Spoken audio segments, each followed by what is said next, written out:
Bom dia, tudo bem com você? Como é que estão as coisas aí?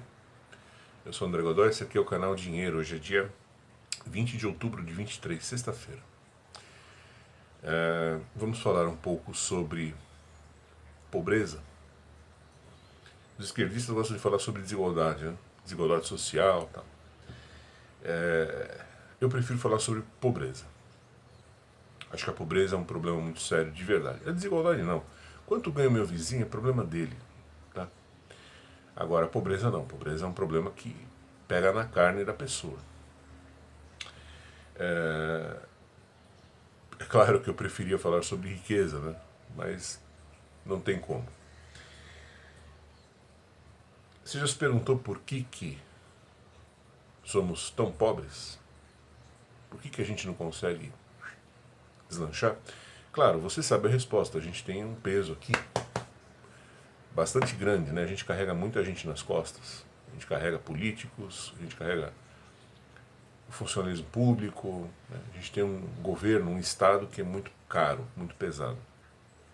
Agora, existem coisas que não são faladas por aí, porque se for falado na televisão, o dono da televisão perde a concessão do canal, né? São coisas para ficarem debaixo do tapete. Mas, como aqui a gente é irresponsável e sem juízo, então vamos falar sobre essas coisas, né? Você já ouviu falar do Plano Real, evidentemente, você sabe que o Plano Real é um plano que é muito celebrado, como, né? Ele acabou com a inflação no Brasil e tal. Antes do Plano Real, o governo, como é que o governo pagava suas contas? Ele imprimia dinheiro, simples assim. A inflação ia a 5.000% ao ano e a vida seguia, tá? Quando chegou o Plano Real, chegou aquele momento em que falou, bom, não dá mais para continuar com a inflação, né? O que os caras fizeram? O que o governo fez? Os políticos. Eles falaram, vamos fazer o seguinte, a gente vai parar de imprimir dinheiro. A inflação caiu. Simples, né? Aí você me pergunta, tá, mas e... André, você falou agora há pouco que o governo imprimia dinheiro para pagar suas contas, seus rombos, suas despesas. Então podemos deduzir como o governo parou de imprimir dinheiro, então isso significa que o governo cortou as despesas, é isso? As despesas acabaram? Por isso que ele pôde cortar a impressão de dinheiro? Não. Não. As despesas continuaram. E como é que o governo fez para pagar as despesas que ele continuou a ter? Se ele não podia mais imprimir dinheiro, como é que ele fez? Simples. É o gráfico aqui ao lado. Imposto. O governo socou imposto em todo mundo aqui. Falou, bom, os trouxas perceberam que se imprimir dinheiro dá inflação, mas a gente faz assim, a gente para de imprimir dinheiro e a gente vai socando imposto em todo mundo. Certo? Então chegamos ao ponto da carga tributária que temos hoje. De 94 para cá, julho de 94 para cá, como você vê aqui no gráfico, a carga tributária simplesmente estourou, explodiu. Certo? Assim que o governo continuou a gastar, a pagar suas despesas. Em momento algum, ninguém chegou e falou, olha, vamos cortar despesas. Não. O governo não pode cortar despesas. O governo é um agente criador de bem-estar e progresso, né, no Brasil. Os políticos e tal. Então tem que gastar e cada vez mais. Então, por um lado, parou de imprimir dinheiro? Sim. Por outro lado, criou imposto. O que, na verdade, vou lhe dizer, é pior do que a inflação. Porque você faz... É difícil, mas é possível crescer com inflação. Agora, crescer com essa carga tributária aqui, esquece. Tanto é que o Brasil de 94 até hoje não cresceu. Certo? Então, o que você vê aqui ao lado é como o governo passou a financiar suas despesas logo após o início do Plano Real. Agora, não parou por aí, porque as despesas do governo e dos políticos aumentou, e muito. Então, tem uma parte dessas contas que nem mesmo todos esses impostos conseguem pagar. E como que é paga essa outra parcela de despesas? Com empréstimos. Imagina que loucura. Você tem que fechar as contas da sua casa Você vai por aí, consegue um empréstimo, paga as contas desse mês, água, luz, tal, não sei o quê. E as contas do mês seguinte, sabe Deus. Você vai tentar pedir emprestado para um outro alguém, né, para pagar as contas do próximo mês. E assim você vai levar a sua vida. Esse é o governo brasileiro. Isso são os políticos.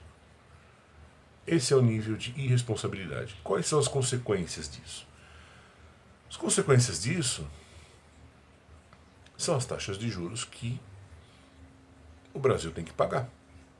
Porque era o que faltava, você achar que o mundo ia se dispor a financiar alguém tão irresponsável a preço de banana. Certo? Para você ter uma ideia do quanto custa essa irresponsabilidade, aqui ao lado está aparecendo uma planilha feita na calculadora do Banco Central. Ela mostra quanto foi a inflação brasileira, corrigida pelo IGPM, de julho de 94 até hoje. Você vai ver aí que dá aproximadamente 1.200%. Mais ou menos isso. Tá? 1.200%. Isso porque não imprime mais como antigamente, hein? Imagina só. Então, apesar de ter socado o imposto em você e tal, ainda assim precisou ter uma inflação de 1.200%, provocada pelo governo, evidentemente. E nessa outra tabela que vai aparecer agora para você, você vai ver que os juros no período, se você fizesse um investimento na Selic, por exemplo, você teria recebido 7.500% de lá para cá. Isso aqui é a calculadora do Banco Central, tá? Não é invenção minha, não. Você entra no site do Banco Central, coloca lá a calculadora, aparece, você corrige pelo indicador que você quiser. Então veja só, além de ter feito tudo o que fizeram com os impostos, além de ainda ter gerado uma inflação de 1.200%, além disso, não foi suficiente, precisou pedir dinheiro emprestado. E pedir dinheiro emprestado numa quantidade e num grau de irresponsabilidade tão grande que os juros que tiveram que ser pagos de 94 até agora foram de 7.500%, com uma inflação de 1.200%, que não é baixa, vamos combinar, né? Mas quer dizer, com 1.200% de inflação, ainda assim, os juros que tiveram que ser pagos para conseguir rolar essa dívida foram de 7.500%. Por quê? Porque é difícil encontrar um trouxa que se dispõe a correr esse nível de risco. Tem um preço, não é isso? E aí depois as pessoas vêm se perguntar por que o Brasil é um país pobre. Por que será, né? É isso. Boa sexta para você.